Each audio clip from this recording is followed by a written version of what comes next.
Okay, let's get this ramped up here. So here's the thing.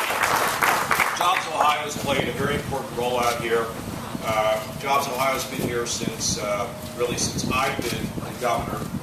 They're in fact helping right now on the NSX project, some training money, we think. And the thing that's so interesting about Honda, and Mr. Watt, it's great to be with you again today.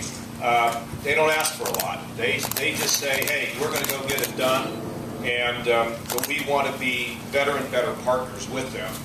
And so Jobs Ohio is on this all the time, and Christy's the lead on that, and she's done terrific. This money got funded from two different sources. One is the Third Frontier. Now, as you all know, we want to re-engineer Third Frontier to make it more impactful and more, frankly, more impactful in terms of real things happening in a shorter period of time. And the Third Frontier Commission agreed that developing the automotive industry is critical in this state, and they agreed to step forward with $3 million. And then Jerry Ray, of course, Jerry's been around a long time in transportation, and the Department of Transportation recognized that this is connected to economic development, so they stepped up and delivered another $3 million. And David Goodman is now the interloper with Jobs Ohio to make sure that all that flows smoothly, and he was very supportive of this project, at least today, because he's new in the job. But I came out here because I just love what's happening at Honda. I like the people, I like the leadership, and so I got in a car and somebody drove me around the track, and I thought we were going to fly over the fence because it was like driving in New York City, you know, with big potholes, and there were big potholes, but it was a very rough track. Well, why does it matter? Well, it matters because if you're going to test cars, you have to drive at a very high rate of speed, and you have to be comfortable. I believe this facility has generated, I think it's $43 million for people to come in and test. There's only a few places in the country where they can test. Now, if you have a track that's bumpy, that frankly could be dangerous, they're going to go test on a track where it's going to be smooth and it's going to accommodate their testing.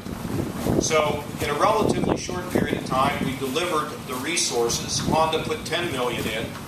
Ohio State weaseled out of putting any in, but they're going to be into some other projects. I mean, it got complicated for them, but we expect Ohio State to do their fair share, which they will be doing here over the course of the next couple of years. We'll find some projects for them to participate, and I hope that the TRC board will, even though they're made up of some of the Ohio State people, we need Ohio State to do its share for additional projects. But we fixed this track, and now it's not only going to be a super place to test the super car, but it's also going to mean that we can migrate more testing business back to this site, which is going to mean generate more revenue for us and also more jobs. And the reason I really wanted to do this is because it's as cool as it gets, and it's something other than the standard fare when it comes to press. And so I'm not going to drive the car. I'm going to have Eric, we're going to have Eric drive the car. He drives me around and offers great service as part of the detail. He will drive the car, and I will sit in it. And then Faber may want to drive the car. I don't know. We'll see what he has to say. But it's a beautiful partnership between Honda, the state of Ohio, that has been ongoing now for a long time, since the days of Governor Rhodes. We've reconditioned this track. We've got the supercar built. They're growing employees here, bringing more responsibility onto this site. It's all around a 10 strike. It's just fantastic what's happening here. So, Senator, how about a couple words from you?